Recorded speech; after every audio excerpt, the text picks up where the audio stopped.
안녕하세요. 건강한의사 최예원 원장입니다. 오늘은 젊은 분들에게 점차 많이 늘어나고 있는 질병인 다낭성 난소 증후군에 대해서 한번 알아보도록 하겠습니다. 다낭성 난소 증후군은 굉장히 좀 생소하게 들리는 어려운 질환 이름인데요. 뒤에 우선 증후군이라는 이름은 완벽하게 원인이나 기전이 규명되지 않은 질환에게 붙여지는 이름입니다. 그래서 다낭성 난소 증후군이 있으신 분들은 원인이 아직 확실하지 않아서 매우 답답하시다는 말씀을 많이 하세요. 보통 이제 증상으로 이 다낭성 난소 증후군을 구분하게 됩니다. 보통 이제 다낭성 난소 증후군은 원래 난소는 몸속에 두 개가 있게 되는데요. 한 달에 한쪽의 난소에 하나의 난자만 배란이 되게 되는 그런 시스템을 가지고 있습니다. 그런데 이 다낭성 난소 증후군을 가지고 계신 환자분의 경우 초음파를 이제 해보게 되면은 여러 개의, 특히 10개 이상의 난포들이 종종 붙어 있어서 마치 포도송이나 또는 염주처럼 생기는 그런 모양을 하고 있습니다.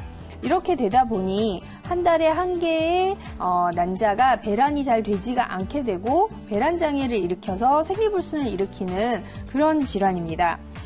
발병률이 생각보다 상당히 높은데요. 요즘 가임기 여성의 약 5에서 10%, 그러니까 20명에서 10명에 1명 정도는 이 다낭성 난소 증후군이 있다고 생각하시면 됩니다. 게다가 최근에는 좀 젊으신 분들, 특히 10대에도 발병률이 굉장히 높기 때문에 혹시 자녀분들 중에서 생리불순이 있는데 아직은 어리니까 괜찮겠지 이렇게 생각하시지 마시고 꼭 한번 진단을 받아보셔서 이 증상이 없는지 한번 확인해 보시는 게 좋겠습니다. 이거를 방치하게 되다 보면은 배란 장애로 인한 불임까지도 올 수가 있기 때문에 꼭 좀 신경을 쓰셔서 그 치료를 좀 받는 게 좋거든요. 그래서 어떤 경우에 다낭성 난소 증상을 의심할 수 있는지 증상에 대해서 한번 알아보도록 하겠습니다.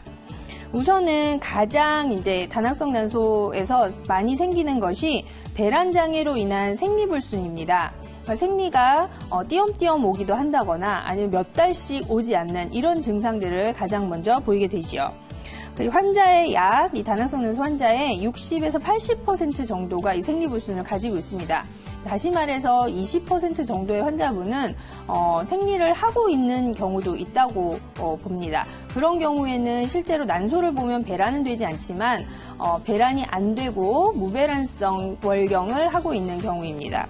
우선 이제 배란 장애가 있어서 생리불순이 있는 경우에는 희발월경의 형태를 많이 띱니다. 희발월경은 연 8회 정도의 월경을 하고 약 45일 이상의 주기를 가지고 있고요. 무월경은 3개월에서 6개월 정도 월경이 아예 없는 경우를 말합니다. 그리고 이제 부정출혈의 경우에는 중간에 이제 배란기식이나 아니면 생리를 하고 난 뒤에도 생리가 멈추지 않고 계속적으로 나와서 보통 뭐 한 달 내내, 뭐 2달 내내 이런 식으로 출혈이 계속 가는 경우를 말합니다. 이런 경우에도 다낭성 난소를 의심할 수가 있습니다. 그 다음에 이제 남성 호르몬의 과다로 인한 다낭성 난소가 있을 수 있는데요. 이런 경우에는 다모증이라던가 여드름이라던가 나이가 좀 있으신 분들의 경우에는 정수리 탈모를 많이 호소하시기도 하십니다. 게다가 한 절반 이상의 한 70% 정도의 환자분의 경우에는 체중의 증가, 비만과의 연관성을 호소를 하십니다. 그래서 다낭성 난소가 생기면서 살이 점차 계속 찌는 경우도 있고 또는 살이 찌고 나서 생리불순이 생겼는데 살이 빠지지도 않고 생리불순이 계속 진행된다는 분도 계셔요. 거기다 마지막으로 이제 자궁 내막이 계속 두꺼워져 있는 경우가 있습니다. 모든 분들이 그런 건 아니고 어떤 몇몇 분들의 경우에는 이제 초음파를 봤을 때 자궁 내막이 많이 두꺼워져 있어서 이런 경우에는 이제 자궁 내막 증식증이 생기게 되고요. 이걸 또 계속 방치하다 보면 자궁 내막 암까지의 좀 위험성이 있기 때문에 이런 경우는 또 빨리 발견하셔서 치료하시는 게 좋다고 봅니다. 다낭성 난소로 한의원에 내원하시는 분들 중에서는 비만도 함께 걱정거리라면서 얘기를 하시는 경우가 많거든요. 특히 다낭성 난소가 있으신 분들의 경우 복부와 엉덩이 부분이 굉장히 살이 많이 찌게 됩니다. 그래서 복부 부분에 있는 살을 어떻게 아무리 빼려고 노력을 해도 잘 안 빠진다 이렇게 얘기를 하시는데요. 왜 그러냐면 다낭성 난소 증후군 환자 중에서 상당 부분이 대사증후군도 끼고 계신 경우가 많아요. 이 대사증후군이란 건 몸 안에 일어나는 대사들이 원활하게 일어나지 않아서 그러니까 지방 같은 것들이 잘 분해되지 않는 그런 증상을 말하는데요. 특히 인슐린 저항성이 다낭성 난소 증후군 환자들에게 굉장히 높게 발견이 됩니다. 이 인슐린 저항성은 인슐린이 나왔는데도 불구하고 이 인슐린이 제대로 된 혈당을 낮추는 행동을 하지 못해서 몸에서 자꾸 인슐린을 쥐어짜게 되고 그래서 인슐린이 많이 나오는데 인슐린이 해야 되는 혈당을 내리는 능력을 활동을 잘 못하는 그런 걸 말해요. 이런 경우에 또 2형 당뇨라든가 고지혈증 같은 그런 또 부차적인 증상들이 또 생길 수 있기 때문에 이런 그 복부 비만이 심각해지면서 생리불순이 같이 오는 경우에는 대사증후군과 그다음에 다낭성 난소 증후군이 같이 온다고 생각하시면 되겠습니다. 이런 이제 다낭성 난소는 한방적으로 이제 네 가지 정도로 나눌 수가 있습니다. 주로 이제 마른 환자분들이 계세요. 비만이 없이 다낭성이 있는 경우에는 기혈이 매우 허약한 경우로 봅니다. 보통 초경이 늦다거나 주로 어린 분들이 많이 오시고 위장장애를 갖고 있는 경우도 많습니다. 특이하게 극심한 다이어트를 오래 한 이후에 이렇게 다낭성 난소가 생기면서 오시는 경우가 있는데요. 이런 경우에 이제 신장의 기능이 많이 부족해서 난소가 제대로 기능하지 못해서 보통 신양허를 채워주는 보약 치료를 많이 하게 됩니다. 담음적체의 경우에는 주로 이제 비만한 경우를 많이 보게 되는데요. 또는 살이 찌면서 이런 노폐물들이 몸에 자꾸 쌓이고 이 담음들이 몸의 순환을 망가뜨리고 복부에 쌓이면서 자궁과 난소의 기능을 또 이제 저하시키는 역할을 합니다. 그래서 이런 경우에는 대장장애도 그러니까 변비나 설사 같은 경우에도 같이 많이 오시고요. 이런 경우에는 체중 조절을 먼저 하셔서 다이어트를 조금 위주로 그 난소와 자궁의 기능을 강화하는 쪽으로도 같이 하시면 도움이 되겠습니다.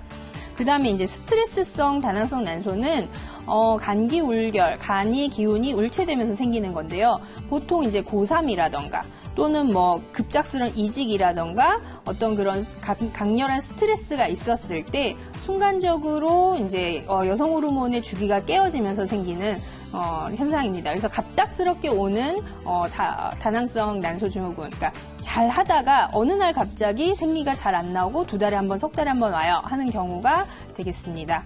그다음에 마지막으로 이제 상열하한형이 있는데요. 보통 윗부분은 많이 뜨겁고 아래쪽은 많이 차가우셔서 마치 갱년기처럼 얼굴은 벌겋게 뜨고 아래쪽은 자꾸 붓거나 아니면 살이 찌거나 뭔가 차가웠고 시리고 순환이 안 되는 그런 증상을 많이 말합니다. 이런 경우에는 좀 순환장애를 개선을 해서 부종을 빼고 좀 복부를 따뜻하게 해주는 치료를 하는 것이 필요합니다. 그러면 이제 어떤 치료를 했을 때 이 다낭성 난소에 효과가 있는지 한번 알아보도록 하겠습니다. 보통 이제 한방에서 치료를 하게 되면은요, 가장 다낭성 난소 치료에 중요하게 하는 것이 한약입니다.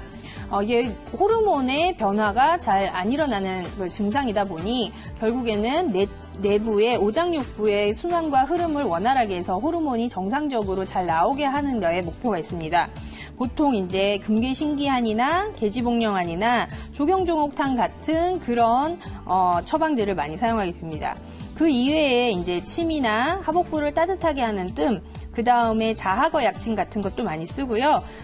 체중에 따라서 체중을 늘릴 수 있는 식이 조절이나 뺄 수 있는 감량식이 조절도 꼭 필요합니다. 마지막으로 순환장애나 노폐물이 많은 경우에는 해독 치료도 꼭 같이 해보시는 것이 좋겠습니다.